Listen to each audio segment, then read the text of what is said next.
Bonjour à toutes et à tous, Valentin Franc avec vous pour ce nouveau point de marché. Nous sommes le vendredi 6 avril 2018 et aujourd'hui sera publié le rapport de l'emploi américain NFP, accompagné bien évidemment du salaire horaire moyen qui sera très suivi par les spéculateurs. Donc il y aura un webinaire spécial à 14h15 pour couvrir cet événement en direct. Donc, je vous invite à me rejoindre cet après-midi pour mon second webinaire. Mais avant tout, on va faire notre webinaire quotidien avec une revue du marché.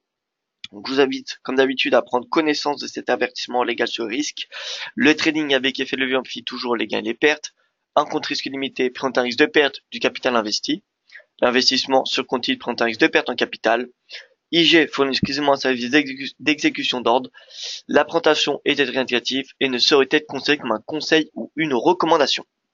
Alors bien le bonjour à vous, Lagdar, Didier, que je salue également. Y a-t-il un risque de retournement sur USD4 selon vous? Je suis rentré à la baisse à 1,2776. Alors on va en parler dans un petit instant. Loïc, Ramzi, Eliane, Frédéric, voilà, bien le bonjour à vous tous. Gilles, qui me confirme le son également. Donc, merci pour cette confirmation. Catherine, Raymond, Benjamin, François. Voilà, beaucoup de personnes ce matin.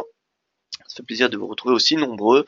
Donc, petit briefing d'actualité. On a Wall Street qui a clôturé en légère hausse hier, prolongeant ainsi les gains de la veille, tirés en partie par les valeurs tech, comme Tesla qui a pris encore 6%, Amazon, Facebook qui prennent tous les deux 3%.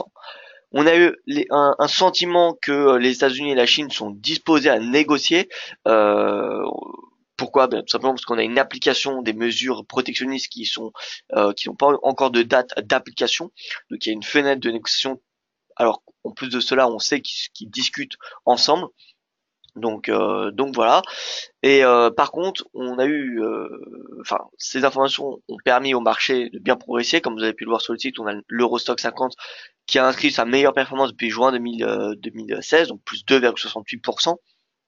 Mais voilà, cette nuit, on a eu Donald Trump qui a demandé aux responsables commerciaux des États-Unis d'envisager des droits de douane supplémentaires de 100 milliards de dollars contre la Chine, ce qui représenterait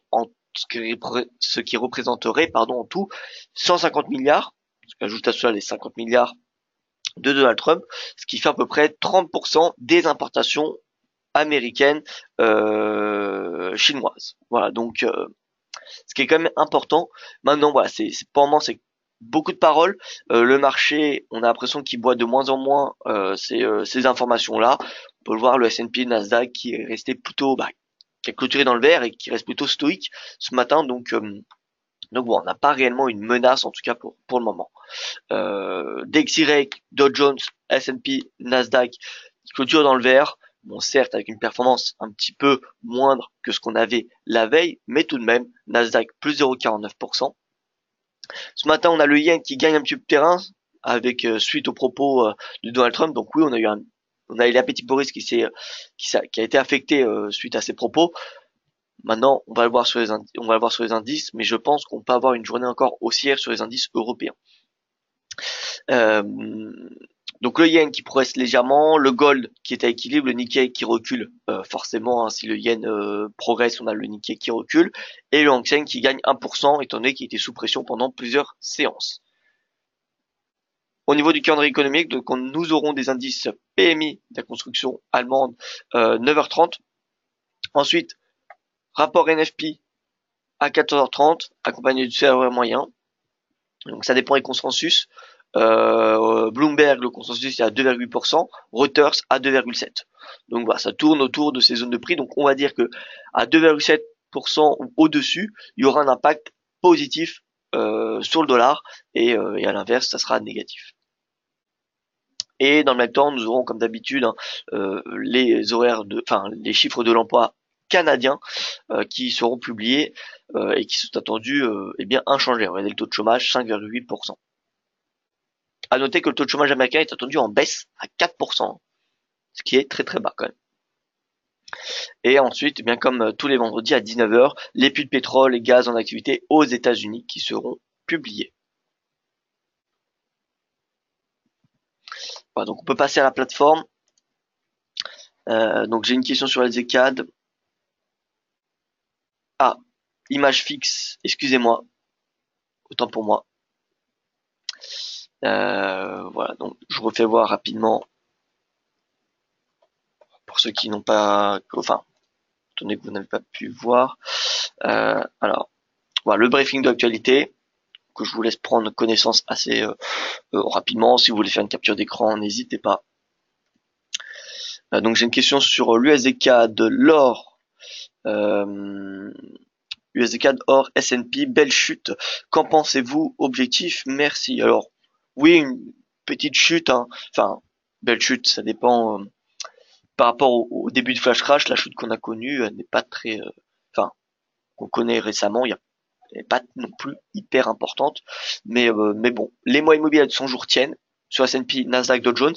Donc tant que les trois indices se maintiennent au-dessus de ces moyennes mobiles, eh bien moi je reste haussier sur les indices et j'estime que cette moyenne mobile est un niveau de prix intéressant pour passer à l'achat. Voilà, donc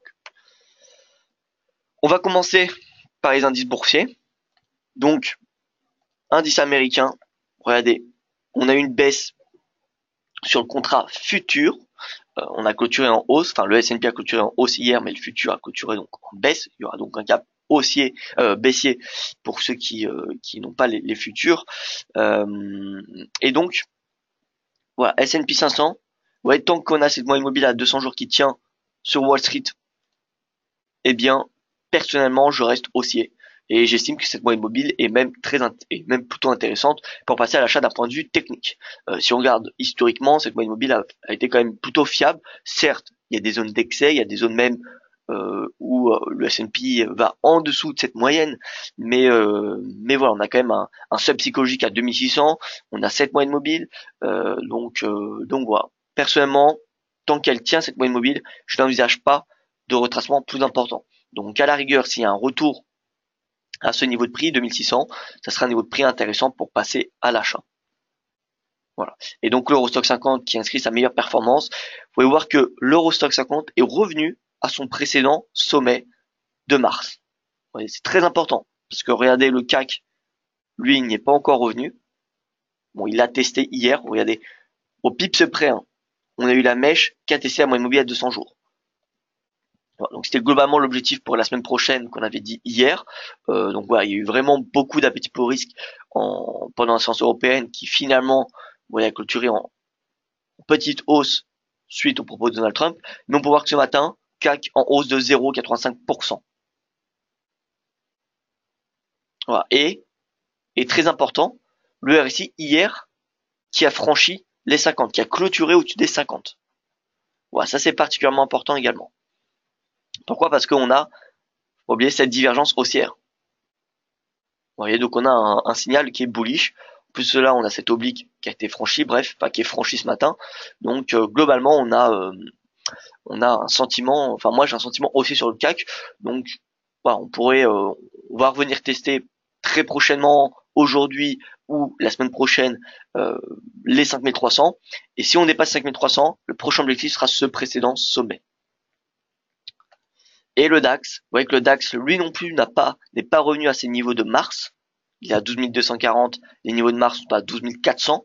Donc voilà, je pense que le premier objectif du DAX, c'est un retour à 12 400, puis 12 600, 12 600, voilà. Donc voilà, bullish sur le DAX qui, aujourd'hui, est en train de dépasser les 50 sur le RSI et l'Eurostoxx qui l'a fait hier. Donc voilà, on pourrait avoir une accumulation de signaux haussiers sur les indices européens à la clôture ce soir. Et d'un point de vue hebdomadaire, donc on a cette deuxième semaine de hausse, le RSI hebdomadaire qui va tester 50 très prochainement, aujourd'hui ou la semaine prochaine. Donc voilà, on pourrait également avoir des signaux haussiers sur le temps hebdomadaire, sur le CAC, l'Eurostoxx, à mon avis, sera la semaine prochaine si on a toujours un sentiment bullish. Et regardez cette moyenne mobile à 100 jours. Parfait. Niveau de support sur le DAX. Sur le CAC, ce fut pareil en février. Et sur l'Eurostoxx, bon, c'est un petit peu plus brouillon sur l'Eurostoxx et moyenne mobile, faut le savoir. Mais par contre, on a des seuils psychologiques qui sont vraiment très efficaces sur l'Eurostoxx.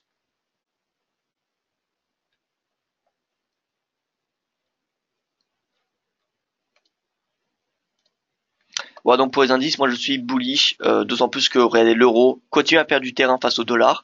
Donc voilà, il n'y a pas de raison que, à part si on a bien évidemment une escalade des tensions et dont le marché prend réellement au sérieux, euh, je pense qu'on aura une séance haussière. Faut bien comprendre que bon, il y a Donald Trump surenchérit au niveau de la guerre commerciale, mais on voit clairement que le marché ne prend plus, je n'irais pas au sérieux, mais en tout cas croit en des négociations et en un accord commercial entre les États-Unis et la Chine. En tout cas, il y a des officiels, il y a des officieux, pardon, des deux pays qui ont annoncé que des négociations, qu'un accord pourrait être trouvé. Donc voilà, ça donne un ton positif, d'autant plus qu'on n'a pas de date effective sur ces droits de douane. Voilà, donc le marché a le sentiment qu'il y a de plus en plus qu'un accord commercial sera trouvé et que voilà, il n'y aura pas ces comment dire ces tarifs douaniers ou en tout cas pas aussi importants. Donc voilà, on va dire perte de crédibilité de la part des propos, de la part de la guerre commerciale en général, et donc voilà, le marché ne réagit de moins en moins à ces propos-là. Du côté du SX, DXY qui franchit très légèrement cette résistance à 90 points. Donc voilà, moi personnellement je n'accorde pas de crédit à ce franchissement parce que c'est de voilà 4 pips, ouais, 90,04 points. Donc voilà, moi personnellement c'est pas suffisant pour voilà, me donner un sentiment très haussier sur le DXY. Par contre, si aujourd'hui on clôture à la hausse, oui, dans ce cas, ça validera le breakout et eh bien mon sentiment sera haussé jusqu'à la moyenne mobile à 100 jours, qui coïncide très bien avec le haut de ce canal ascendant. Voilà, c'est pas pour autant que je vais passer long, attention sur le dollar, hein, mais c'est simplement que j'aurai un sentiment haussier parce que la prochaine résistance après le 90, c'est bien évidemment cette moyenne mobile qui coïncide encore une fois avec la résistance à 90-88, mais également le haut du canal. Donc on a une zone de confluence de résistance autour des 90-80. Donc voilà, j'aurai un sentiment bullish jusqu'à ce niveau-là, mais ce n'est pas pour autant que je passerai à l'achat. On fait rapidement un petit tour des indices pour y voir un petit peu plus clair. Donc au niveau du yen, on va se mettre en journalier sur une année. Vous voyez que le yen continue son retracement. Bon, on a un petit rebond en intraday, c'est normal, mais regardez, depuis les plus hauts, eh bien le yen est en baisse. Donc le yen est en baisse depuis ses plus hauts atteints pendant la séance asiatique. Donc voilà, on a finalement un marché qui était en risk off pendant la séance asiatique et qui depuis voilà quelques heures retrace, reprend une tendance baissière. Donc voilà, moi le yen, je vous rappelle, je suis baissier sur le yen jusqu'à qu'il retrace au moins 50% de cette tendance. Voilà, donc je ne serais pas surpris si le yen revient à ce niveau-là. Donc c'est pas tradable cet indice, mais ça donne une opinion d'un point de vue sur le yen. Voilà, au lieu de regarder l'USD yen et dire que le yen est baissier, parfois l'USD yen peut être baissier, d'accord, mais pourtant l'USD yen peut être haussier et pourtant le yen peut être haussier également. Voilà, c'est pas parce que l'USD yen est haussier que le yen est baissier. Hein. Donc voilà, l'USD yen il peut être haussier et le yen également.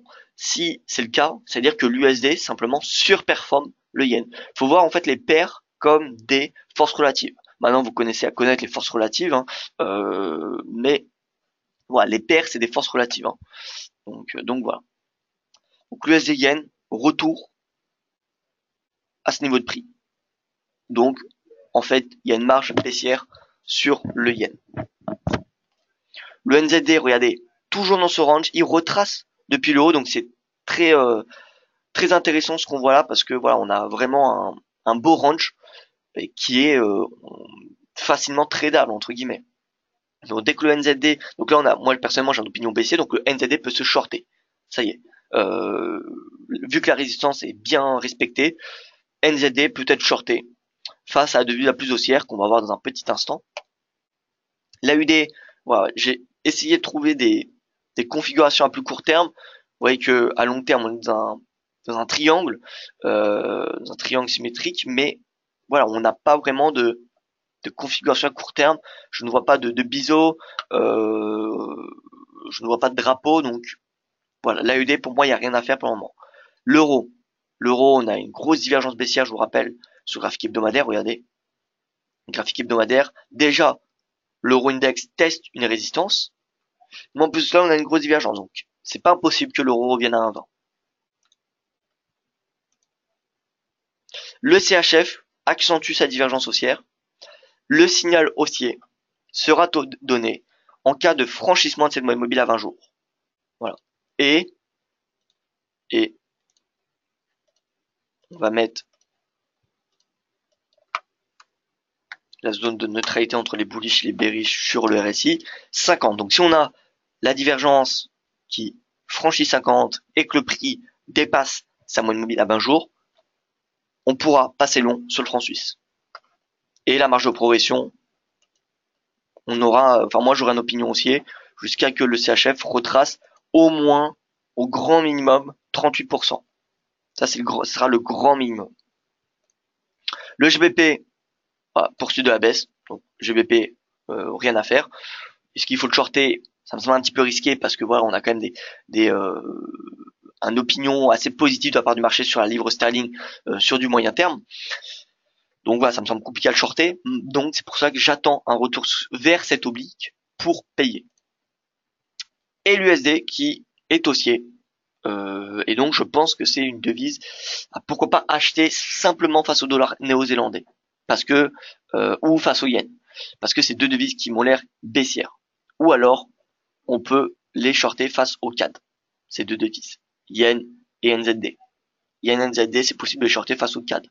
Et si vous regardez le CAD NZD, enfin NZD CAD plutôt, il me semble, NZD CAD, ça me semble être intéressant à la vente. Voilà, regardez, cassure de ce canal. Donc l'objectif a été atteint, hein. L'objectif qui avait été donné le 29 janvier, donc ça date un petit peu. En même temps, on fait toutes les paires croisées quasiment lorsqu'il y a des objectifs. L'avantage d'avoir ces indices et de les analyser, c'est qu'en analysant simplement ces 8 devises majeures, vous connaissez globalement quelle paire croisée sera la plus en tendance, sera la plus tendancielle. Voilà, aura le plus fort momentum. Et vous pouvez capter les retournements sur toutes les paires majeures. Donc voilà, ça vous évite d'analyser 48 paires. Vous avez simplement analysé ces 8 devises et vous prenez les deux les plus extrêmes, les deux qui vous semblent avoir les potentiels, les marges de progression les plus importantes, que ce soit la hausse ou la baisse, vous croisez. Par exemple là on a le yen qui a une marge de progression baissière assez importante, le CAD qui a une marge de progression haussière importante, donc CAD yen, ça semble être une bonne paire. NZD CAD, c'est pareil. Donc NZD CAD on a un retournement accompagné d'une divergence baissière, regardez ici. Regardez cette divergence. Donc divergence baissière, RSI qui casse 50, sortie de ce canal ascendant. Donc là, on a un retour 38 à 50% de retracement de cette tendance haussière, ce qui fait au moins, dans un premier temps, 0,95, 83. Ça, c'est le minimum. C'est le minimum, et je pense qu'on peut même aller chercher les 0,90. Vous voyez, 0,90 c'est par là, mais donc légèrement au-dessus, cette moyenne mobile de 100 jours, 0,90, 80.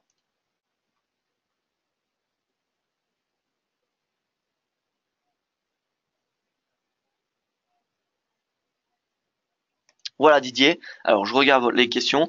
Donc le dollar peut être haussier, mais USD4 baissier. Exactement. Si par exemple le dollar canadien surperforme le dollar américain, l'USD4 sera baissier. Pourtant, le billet vert s'apprécie.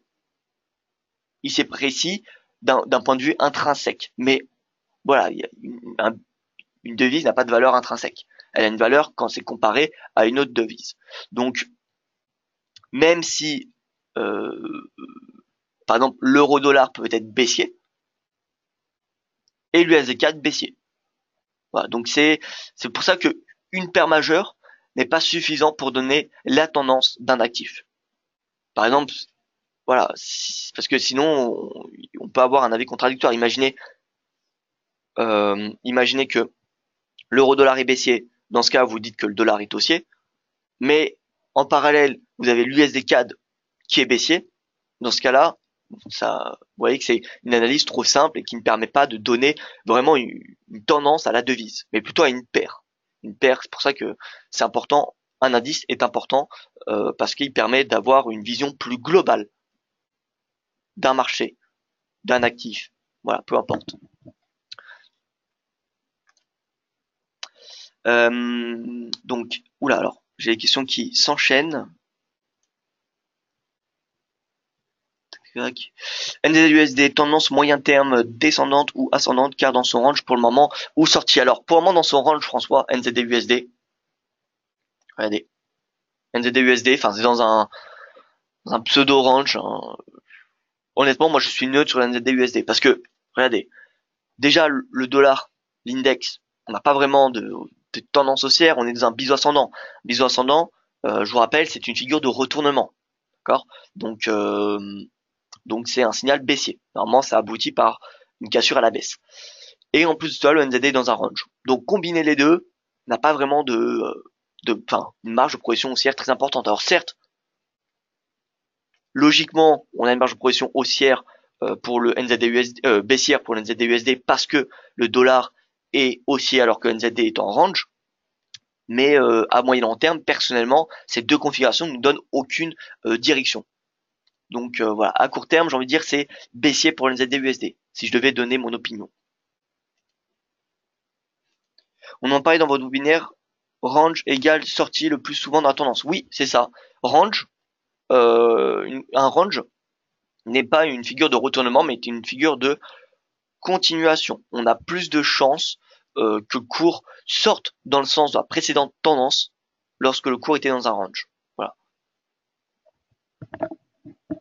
Alors les matières premières, on va y venir. NZD-CAD a fait pullback sous le canal, donc pour moi effectivement c'est short jusqu'à MM50 200. Voilà exactement, François, moyenne mobile 200 période me semble en swing trading moyen terme être un très bon objectif. Voilà. Bon, il y a des objectifs intermédiaires encore une fois. Les 38%, ça peut être une première prise de bénéfice, donc la 0, 91, 40, 83, et ensuite les 0, 90, 80. Donc voilà, NZD-CAD, je pense qu'il y a quelque chose à faire là-dessus. Donc on va le tracer. Voilà, NZD4, baissier personnellement, voilà. Moi je suis baissier sur NZD4. Moyenne mobile à 20 jours, le canal, on est en train de franchir la moyenne mobile à 50. D'un point de vue RSI, on a une divergence. Il passe dans un momentum bearish. Donc voilà, il n'y a pas beaucoup de signaux en faveur d'une hausse du NZD4.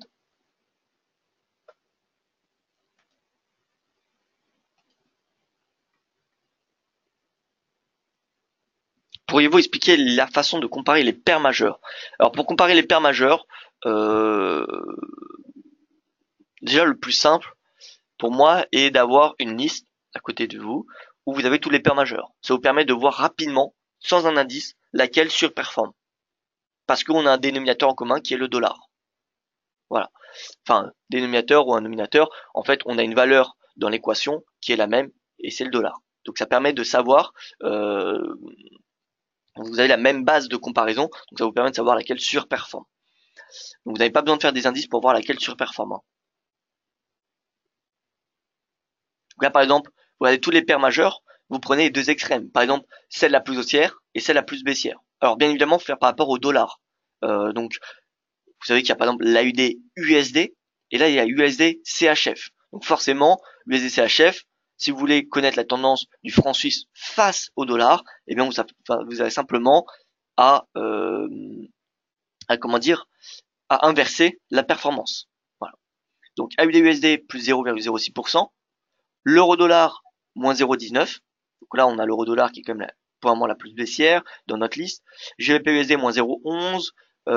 USD CHF, donc CHF qui perd 0,15% face au dollar, le CAD qui perd 0,10 et le yen qui perd 0,25. Donc le yen devise la plus baissière ce matin. Et donc la plus haussière, c'est donc ouais, oui pardon, NZD et yen, c'est deux devises les plus baissières, hein, vous voyez. Et donc la plus haussière,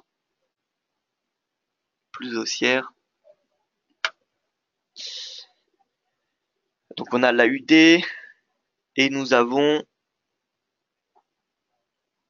le dollar avec NZD, le USD et la UD qui sont les deux devises les plus haussières ce matin. Voilà.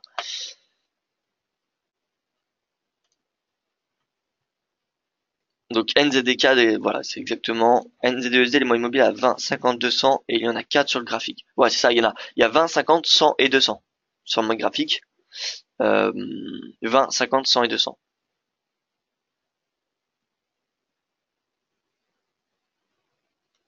Voilà, donc je continue. Donc ça c'est le trade toujours NZD-CAD, enfin le trade pour ce matin, mais qui est pour du swing trading bien évidemment. Donc on continue sur les paires majeures rapidement. AUD-USD, moi j'ai une opinion baissière, regardez. On a une grosse oblique baissière, on a un canal descendant, donc voilà, même si on a une petite divergence haussière pour le moment, et qu'on a cette oblique qui pourrait menacer cette baisse, personnellement je reste baissier. Maintenant, en termes de timing, au vu des supports qu'on a, on a des supports mensuels, euh, on a également cette oblique comme je viens de faire voir, donc c'est pas le moment d'entrer à la vente. Par contre, si demain on a une cassure de cette oblique, ça sera un puissant signal baissier. Un puissant signal baissier en direction des 0,74, voire même beaucoup plus bas. L'euro-dollar qui teste, alors qui a cassé cette oblique, donc on a un premier signal baissier. On a la moyenne mobile à 20, sous la moyenne mobile à 50 jours. Et ce matin, on est en train de tester la clôture en mensuel, je ne sais plus c'est quel mois, mais bref, c'est 1,2230. Donc globalement, c'est 1,22. Hein. Moi, ce que je surveille, c'est 1,22. Si l'euro-dollar franchit les 1,22, il passe en dessous des 1,22, c'est direction 1,20. Voilà, on peut shorter l'euro-dollar jusqu'à 1,20. Maintenant, tant qu'il n'a pas franchi ces 1,22, moi, je reste à l'écart. Je préfère ne pas passer à la vente ou à l'achat sur l'euro-dollar. GBP, donc qui teste un 40, sous pression face à un dollar qui est quand même plutôt haussier depuis le début de la semaine. Donc voilà, GBP il pourrait s'enfoncer jusqu'à 1,38 sur du moyen terme, tout simplement. Étant donné que le GBP, on l'a vu sur l'index, plutôt une phase de respiration dans laquelle il est engagé. Et le dollar, lui, est dans un biseau ascendant. Biseau ascendant, tant qu'il n'est pas franchi, c'est haussier. Voilà, l'USD-CHF progresse. Vous voyez, on a un beau momentum haussier. Alors pour le coup, je n'anticipais pas une tendance haussière aussi importante sur l'USD-CHF. Mais par contre, alors ça m'étonnerait déjà qu'on ait cherché la parité, parce que je pense que d'ici là, le franc suisse va rebondir.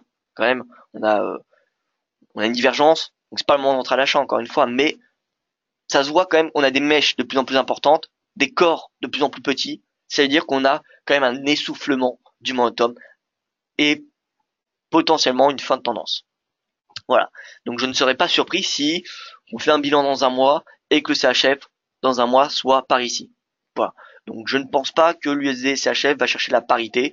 Alors peut-être à moyen terme, c'est-à-dire d'ici 6 mois, mais voilà, d'ici un mois, si on doit faire un bilan, ça m'étonnerait que l'USD CHF ait atteint la parité. Je pense qu'il va commencer à avoir du mal vers cette moyenne mobile à 200, vers les 0,9750. Voilà. Vers cette zone-là, si vous êtes à l'achat, je pense qu'il faut prendre au moins une partie des bénéfices. L'USD CAD, donc l'épaule tête épaule qui a été validé, on a une hausse du dollar en intraday, enfin depuis le début de la semaine, on a même une surperformance du dollar USD en intraday, vous voyez. Donc voilà, ça sème un doute un petit peu sur les CAD, mais bon, techniquement, on a cette épaule tête épaule, on a franchement la moyenne mobile à 20 jours, on a le RSI avec une divergence qui casse 50, donc en fait on a presque les mêmes signaux sur les ZCAD que ce qu'on a sur la NZDCAD. Donc voilà, ça dépend si vous voulez vous baser uniquement sur l'analyse technique ou non. Mais en tout cas, si on se base uniquement sur l'analyse technique, les signaux sont baissiers. Donc voilà, moi l'USD-CAD, personnellement je suis baissier, direction, comme je vous l'ai dit, les 1,26. L'USD Yen et après l'euro JBP, l'USD Yen, ça y est décolle. Donc l'USD Yen, franchissement de cette oblique, le franchissement de cette oblique, on peut se dire que on va avoir un retracement. Donc déjà à court terme 108. Donc là il y a une soixantaine de pips à aller chercher. Et ensuite c'est fortement possible qu'on ait cherché les 110 sur l'USD Yen. Voilà, donc c'est possible que l'USD Yen aille chercher 110.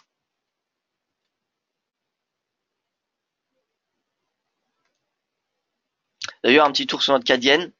CAD Yen, premier objectif 85, second objectif 86. L'euro GBP, alors dans un canal descendant, donc on a clairement une surperformance de la livre sterling depuis le mois d'octobre. Alors clairement, c'est un petit peu, en fait c'est pas clairement, c'est mitigé, mais ça se voit, enfin elle est très bien illustrée avec ce canal. Vous voyez qu'il est assez bien respecté. Donc dans le fond, en fait, depuis octobre, on a une surperformance de la livre. Néanmoins, arrivé en bas de ce canal, on pourrait avoir un rebond. Maintenant c'est compliqué parce que tant sur l'euro que sur le GBP, j'ai plutôt une opinion baissier sur du court terme, c'est-à-dire de l'horizon 1 à 2 semaines. Donc voilà, ça va être un petit peu la devise la plus baissière qui va driver le marché. Donc l'euro GBP, je pense qu'il n'y a pas grand-chose à faire en ce moment, ça va pas être une paire qui va être en tendance sur du court terme. Voilà, vraiment NZD CAD, CAD Yen, USD CAD, USD Yen me semblent être des paires, 4 paires particulièrement intéressantes pour ces prochaines séances.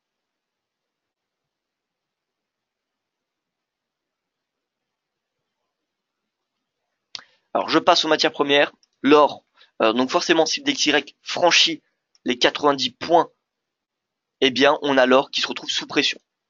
On a l'or qui se retrouve sous pression. J'ai écrit un article à ce sujet sur DailyFX, mais donc il va très probablement aller chercher 1310 puis 1300. Assez rapidement quand même, hein, d'ici quelques séances. Hein. Je ne serais pas étonné si la semaine prochaine, on a l'or qui vient tester sa moyenne mobile à 200 jours. En tout cas, tant que le dollar est haussier, l'or est un excellent actif à vendre. Voilà. Malgré la guerre commerciale qui pourrait s'installer. Je dis bien pourrait parce que ce n'est pas réellement encore très accentué. D'un point de vue du pétrole, donc le pétrole consolidation, vous voyez qu'il n'y a pas grand chose à faire, malgré le plus fort déstockage de pétrole aux États-Unis depuis janvier et malgré le pic, enfin le creux de la production, enfin un plus bas de la production de l'OPEP depuis 11 mois. Donc, malgré ces deux facteurs qui sont quand même assez importants, ça n'a pas permis une hausse ou une baisse du pétrole. Donc voilà, manque de catalyseurs. On a tant dans le fond des catalyseurs de soutien que des catalyseurs menaçant les cours de pétrole. Donc moi je suis neutre, tout simplement, que ce soit sur du court ou moyen terme, et même long terme, hein, finalement, sur le pétrole pour un moment. Honnêtement, je n'ai pas de vision claire avec les fondamentaux que j'ai. Et d'un point de vue technique, d'un point de vue technique, c'est pas grand chose. Hein. Alors peut-être que le cours est finalement en train de faire un double top. Enfin, en tout cas pour le moment, c'est un double test d'une résistance.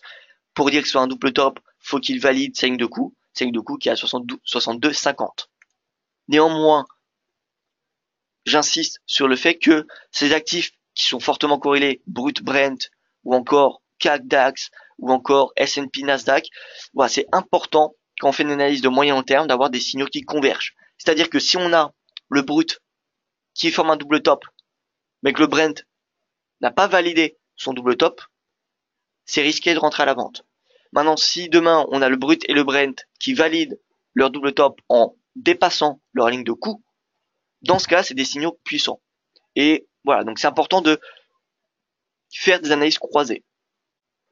Pareil, or, argent, Brut, Brent, CAC, DAX, S&P, Dow Jones ou S&P, Nasdaq, Bitcoin, Ethereum. Voilà, ça c'est des actifs qui sont globalement corrélés. Alors, sont sur du logarithmique. Oui, tous mes graphiques sont sur du logarithmique. Maintenant, quand on fait sur du logarithmique sur un an sur du pétrole, ça fait pas beaucoup de différence, étant donné que bien le pourcentage n'est pas très important. Voilà, n'est pas très important. Donc, oui, tous mes graphiques sont logarithmiques parce que voilà, sinon je devrais changer tout le temps l'échelle. Vous voyez, et vous voyez que bon, ça change pas grand-chose sur des cours de pétrole, même sur des actions de bourse, à part si on regarde sur du long terme. C'est tout simplement pour aller plus vite et parce que voilà, j'ai pas envie à chaque analyse de changer entre linéaire et logarithmique. Donc j'ai tout le temps logarithmique, étant donné qu'il n'y a pas vraiment de différence. Regardez sur un an, le S&P, entre là on est en logarithmique et là on est en linéaire. globalement, ça fait pas une grande différence. Voilà. Donc je préfère la garder en logarithmique. Par contre, sur le Bitcoin, vous voyez que là, l'analyse, le logarithmique prend tout son sens, parce qu'en linéaire, euh, eh bien, les oscillations sont beaucoup plus amples, forcément en absolu, parce que le cours a vraiment été dans une phase ascendante très importante. Mais si on regarde en logarithmique, on a des oscillations qui sont proportionnelles et qui prennent tout leur sens, parce que 100 dollars lorsque le cours du Bitcoin valait 1000, ça représentait 10%. 100 dollars actuellement, ça représente un peu plus de 1,5%. Donc, ça n'a pas le même poids psychologique au niveau du marché. C'est pour ça que le logarithmique est très important lorsque vous faites des analyses de long terme sur tous les actifs, sur le S&P, sur le Dow Jones, sur le CAC, voilà, tous les indices, les matières premières, etc. L'échelle logarithmique est vraiment très recommandée.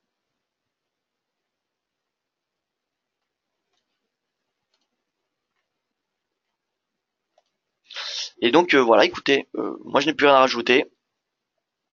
Ah, on m'a posé une question sur Bitcoin, non? Alors, je pense que un petit mot sur Bitcoin, la part de François. Alors oui, alors bien sûr François. Donc Bitcoin, Ethereum, les cryptos. Concrètement, on retrouve les mêmes obliques baissières. C'est le point haut décembre ou janvier, ça dépend. L'Ethereum c'est plutôt janvier, regardez, voilà, janvier. Mais donc on a cette même oblique, soit sur le Bitcoin, sur l'Ether, sur le Bitcoin Cash, sur le Litecoin. Donc voilà, on a des obliques qui font pression. Et tant que ces obliques ne sont pas dépassés, on est dans une tendance baissière pour les crypto-monnaies. Donc c'est pas le moment d'entrer à l'achat. Et là, on est en train, le Bitcoin reteste un support à 6445 dollars. Comme je l'ai écrit dans mon article, je pense que le Bitcoin va se replier jusqu'à 5000. Voilà, ça me semble assez évident. En tout cas, tant que le cours est inscrit encore une fois dans ce canal, je resterai baissier sur le Bitcoin. Et sur l'Ethereum également. L'Ethereum, vous voyez que, bon, on n'a pas eu ce retour à 5000, à 5000, à 500 dollars. L'Ethereum me semble quand même survendu. Étant donné que on a un RSI qui est survendu et en plus là, un prix qui est à sa borne basse de son canal, baissier. Un cours qui est à la borne extrême de son canal est suracheté ou survendu. Voilà. C'est des zones de surachat et de survente, hein, autres que le RSI ou le stochastique. Donc voilà, pour moi, l'Ethereum me semble survendu. Mais le Bitcoin, il ne l'est pas.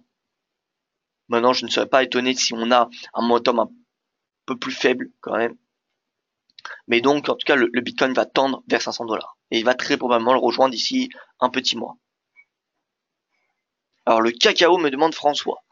Alors, le cacao, alors je vais analyse technique parce qu'au niveau cacao, je n'y connais pas du tout. Enfin, fondamental, je n'y connais rien, absolument rien. Donc voilà, plus haut en tout cas d'un an sur le cacao. Donc on va tracer les niveaux de support résistance. Le niveau de support résistance.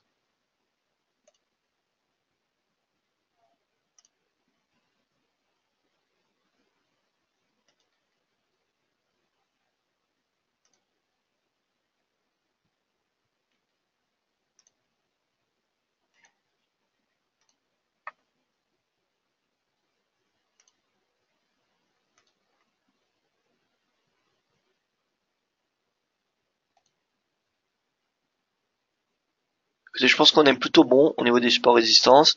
On va mettre quand même les subs psychologiques qui sont très importants sur les matières premières, hein, que ce soit sur l'or ou peu importe. Euh, donc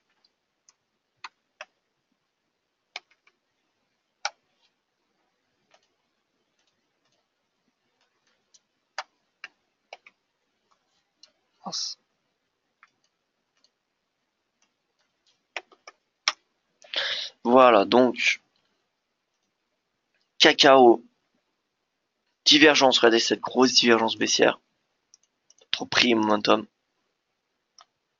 Par contre, on n'a pas le franchissement de 50. Et comme on l'a vu dans notre webinaire éducatif de mardi qui est disponible sur YouTube, eh bien, 50 est très important parce qu'on a quand même pas mal d'ordres qui sont actionnés automatiquement lorsqu'on a le franchissement de 50, que ce soit l'achat, enfin croisement à la hausse ou croisement à la baisse. Voilà, donc en plus de ça on est sur un seuil psychologique, donc voilà, j'ai envie de dire le cacao a une marge baissière très importante parce qu'on a une grosse divergence baissière et puis vu le momentum, tout excès se fait corriger.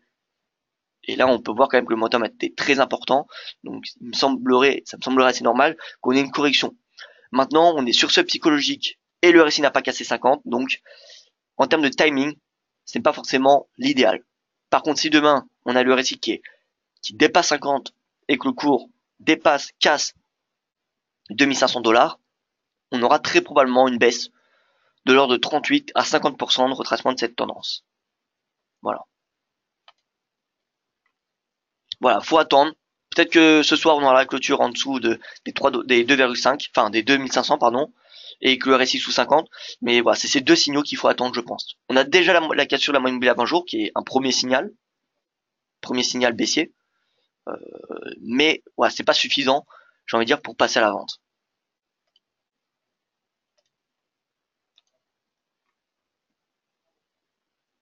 Sous le dernier plus bas aussi serait un bon signal. Oui, voilà, sous le dernier, le précédent creux. Vous voyez ce creux là. Ça serait également un signal baissier, exactement. Alors, il y a un tas de signaux qu'on pourrait avoir. Mais bon, déjà, si on a les 2500 qui sont cassés et que le RSI évolue sous 50, ce sera déjà des signaux baissiers assez importants. Parce que regardez, c'est quand même depuis le 10 janvier que le RSI n'a pas été sous 50, hein, que le momentum est haussier. Voilà. Donc, et puis potentiel baissier, encore une fois, c'est de l'ordre de 38 à 50%. C'est dans cette zone-là qu'on pourra viser que vous pourriez viser les shorts. Objectif 2338, à peu près, voilà, 2238, 2250, par là.